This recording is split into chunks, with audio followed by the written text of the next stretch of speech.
Good morning everybody. Praise Lord. നിങ്ങൾ ശ്രവിക്കുന്നു ജീവൻ്റെ അപ്പം. Father your kingdom come. ദൈവത്തിൻ്റെ രാജ്യം എത്ര പ്രാധാന്യമാണ്, അതാണ് നമ്മൾ കേട്ടുകൊണ്ടിരിക്കുന്നത്. The powerful message is coming to your home. Don't miss it. Send it to many people. ഒരാൾ 100 പേരെ കേൾപ്പിക്കണം ഈ മെസ്സേജ് കേട്ടോ. നിങ്ങളും ജീവിക്കണം, നിങ്ങളുടെ ജീവിതം മാറ്റണം. There are 3 types of kingdom. ഒന്ന് spiritual kingdom, 2 millennium kingdom, 3 eternal kingdom. Spiritual കിങ്ഡത്തെ പറ്റിയാണ് ഞാൻ പറയുന്നത്. Who are the partakers of spiritual kingdom? Those who are received the spiritual passport. The spiritual പാസ്പോർട്ടാണ് റിപ്പൻറ്റൻസ്. മാനസാന്തരപ്പെട്ടവർക്ക് മാത്രമേ.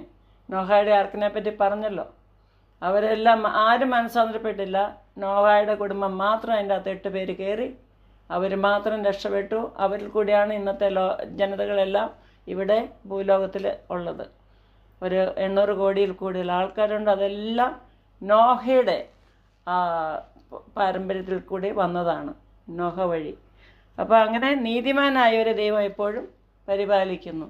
അപ്പോൾ എന്തിനാണ് ഈ സ്പിരിച്വൽ പാസ്പോർട്ട്? എന്തിനാണ് നമ്മൾ റിപ്പൻറ്റ് ചെയ്യേണ്ടത്? ബൈബിൾ പറയുന്നുണ്ട്, Romans 3:23, all are sinned, no difference. ഒരു ഭേദവുമില്ല, എല്ലാവരും ഒരുപോലെ പാപം ചെയ്ത് തെറ്റിപ്പോയി, വഴിതിരിഞ്ഞു പോയി. അവർ തിരിച്ചു വരണം. Unless you are born again. നിങ്ങൾ വീണ്ടും ജന്മം പ്രാപിക്കണം. നിങ്ങളൊരമ്മയുടെ ഒരപ്പൻ്റെയും ബീജത്താൽ നിങ്ങൾ ജനിച്ചു ഈ ലോകത്തിൽ, ഞാനും നിങ്ങളും. പക്ഷേ ഒരു സ്വർഗീയ പിതാവിൻ്റെ ആ ബീജത്താൽ നമ്മൾ വീണ്ടും ജന്മം പ്രാപിക്കണം. സ്വർഗീയ പിതാവിൻ്റെ ബീജമാണ് പരിശുദ്ധാത്മാവ്, യേശു.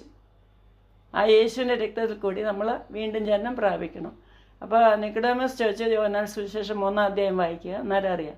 നിക്കോഡെമസ് ഇങ്ങനെ രാത്രിയിൽ ക്വയറ്റായിട്ട് വന്നു, ആരും കാണാതെ. വലിയ പഠിപ്പുള്ള ആളാണ്, അവിടുത്തെ വലിയ ശാസ്ത്രജ്ഞന്മാരൊരാൾ. അപ്പോൾ ചോദിച്ചു, നീ വലിയ കാര്യങ്ങൾ ചെയ്യുന്നൊക്കെ ഞാൻ കേട്ടു. യേശുവിനോട് പറയാണ്, വലിയ വലിയ കാര്യങ്ങളൊക്കെ ചെയ്യുന്നുണ്ടോ, അത്ഭുതങ്ങളൊക്കെ ചെയ്യുന്നുണ്ടോ? ഒരാൾ സ്വർഗരാജ്യത്തിൽ പോകണമെങ്കിൽ എന്ത് ചെയ്യണമെന്ന് ചോദിച്ചു.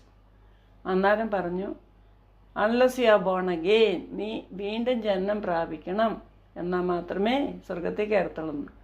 അപ്പോൾ അവൻ ചോദിച്ചു, ഞാൻ ഇത്രയും വയസ്സായില്ല, ഞാനിങ്ങനെ അമ്മയുടെ ഉദരത്തിലേക്ക് വീണ്ടും പോണേ? അപ്പോൾ യേശു പറഞ്ഞു കൊടുത്തു, വീണ്ടും ജന്മം പ്രാപിക്കുന്നത് വെള്ളത്താലും ആത്മാവിനാലും എന്ന്. 3:3-ഉം 3:5-ലും യോഹന്നാൻ 3-ാം അധ്യായം. അത് പിന്നെയും റിപ്പീറ്റ് ചെയ്ത് തർപ്പിച്ച് പറഞ്ഞു, എങ്ങനെയാണ് ഞാൻ അമ്മയുടെ ഉദരത്തിൽ കയറുന്നത്? എങ്ങനെ? അന്നേരം പറഞ്ഞ്, വെള്ളത്താലും ആത്മാവിനാലും വീണ്ടും ജന്മം പ്രാപിച്ചില്ലെങ്കിൽ നിനക്ക് സ്വർഗരാജ്യം കാണാനും പ്രവേശിക്കാനും പറ്റില്ല എന്ന്. കണ്ടോ? അതാണ് ഇപ്പം നിങ്ങളോടും പറയുന്നത്. നമ്മൾ വീണ്ടും ജന്മം പ്രാപിക്കണം. നമ്മൾ